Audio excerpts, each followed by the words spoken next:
Sometimes we have to ask ourselves, what's using my life? Heard a guy give a lecture one time that says, we are today what we were when. And he was talking about the fact that we, to a great extent, behave, think, react because of some previous experience that we've had. One of the things that we know about life is that it is always changing. Sometimes you're up, sometimes you're down. Sometimes things go real well, and sometimes they don't. Sometimes you're happy, and sometimes you're sad. Now that's that thing called life. And when we begin to understand and know that, accepting that reality that we will never ever have things just on an even keel all the time, that you're going to have some ups and you're going to have some downs, but during those down moments, that's where the growth takes place. That's where the work is. See, anybody can feel good when they have their health, their bills are paid, they have happy relationships, business is successful. Anybody could be positive then. Anybody can have a larger vision then. Anybody can have faith under those kinds of circumstances. Am I correct? See, but the real challenge of growth, mentally, emotionally, and spiritually, comes when you get knocked down.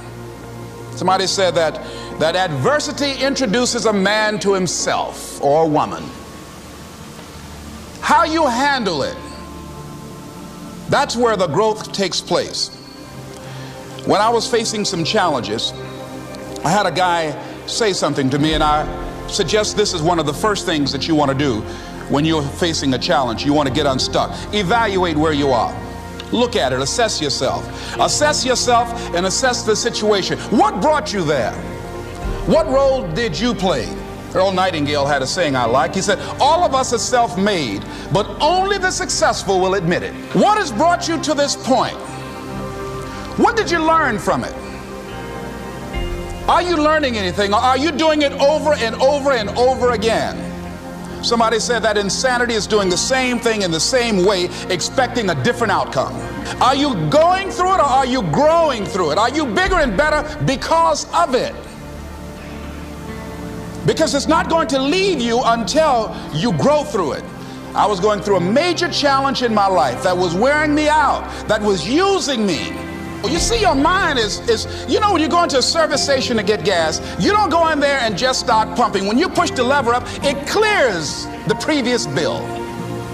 By the same token, if you want to begin to move, you've got to clear your mind of all the unnecessary luggage and baggage that's weighing us down.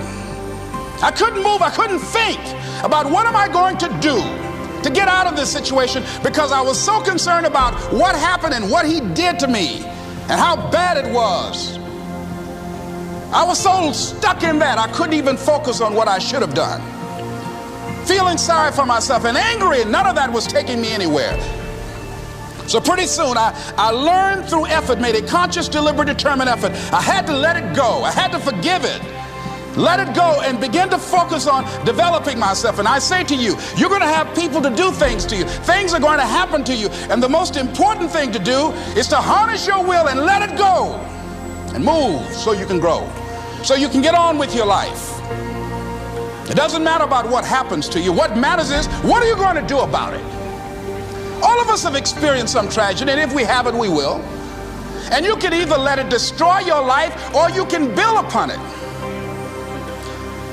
You can permit it to let it hold you down, or you can decide, I'm not going to let that happen to me. I'm bigger than this.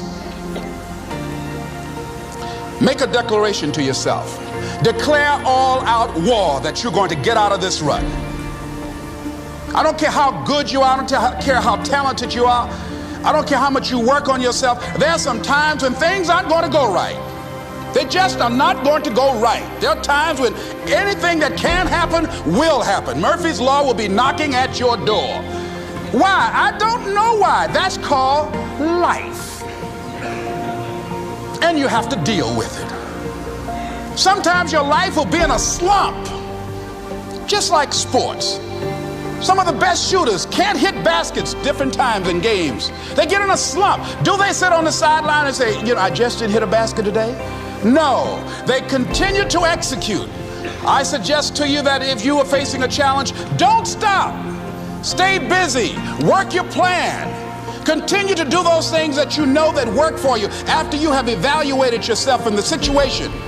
Continue to move. Stay busy, stay busy, stay busy. Find somebody that you can help so you can forget about you for a moment. See, sometimes the best thing to do is to be. Sometimes you have to just back up and go within yourself. A bow and arrow, you can't take a bow and just push it out an arrow. You just can't push the arrow out. You have to pull it back and then release it. Sometimes you have to back up and go within and pray and meditate and recharge your batteries. Go away, clear your head, and then come back and look at it from a different vantage point. Don't operate while you are under the spell or the effect of what's going on. Next thing is that you've got to activate the thinker in you. Don't allow your emotions to control you. We are emotional, but you want to begin to discipline your emotion. If you don't discipline and contain your emotions, they will use you. Your mind goes on automatic, just like a guard. You know, I loved reading the book called As a Man Thinketh by James Allen. He uses the analogy of the mind being like a garden. You know, weeds don't have to have any encouragement to grow.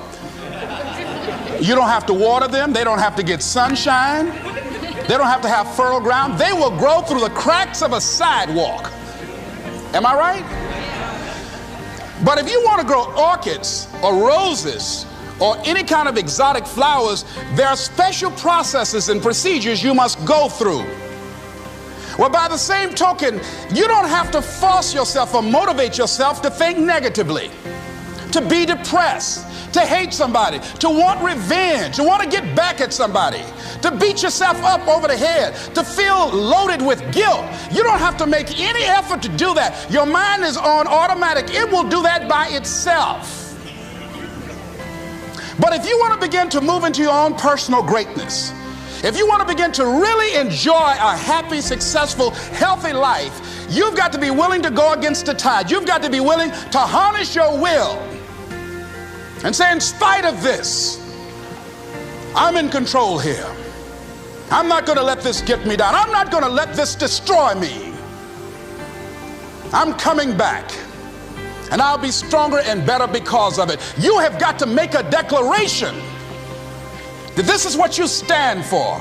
You're standing up for your dreams. You're standing up for peace of mind. You're standing up for health.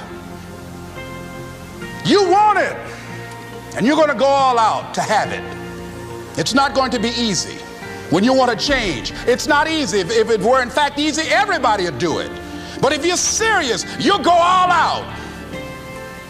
So yes, I'm going to turn this situation around. I'm not going to sit back and moan and cry over what happened and what went wrong and who did what. I'm going to do something about this situation.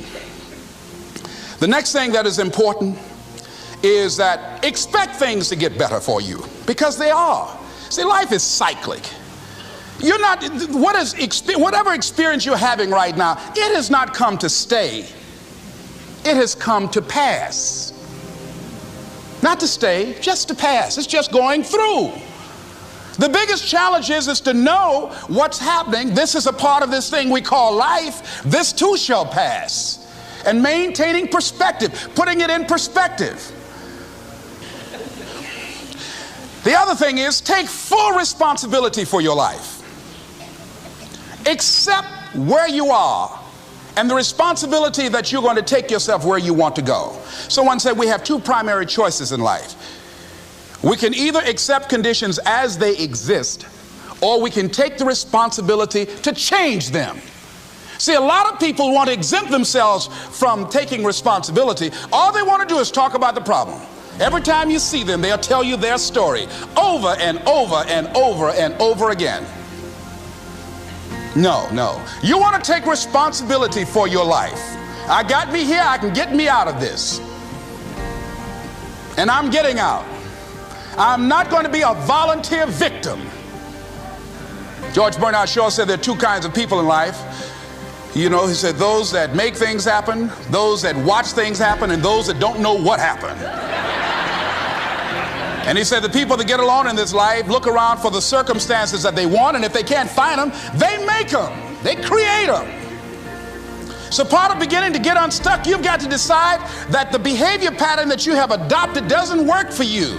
You've got to change your strategies, and changing your strategy means reinventing your life, recreating you, and you have the power to do that. You can decide that you're going to change, that you're not going to be a wimp. You can decide that you're going to stand up to life. You can decide that I'm going to live each day as if it were my last. You have the power to make that decision. You can decide I'm going to work on myself and develop myself. I'm going to empower me. And all of these things that are happening to me right now, they're just temporary inconveniences. They're not stronger than I am. I'm in charge here.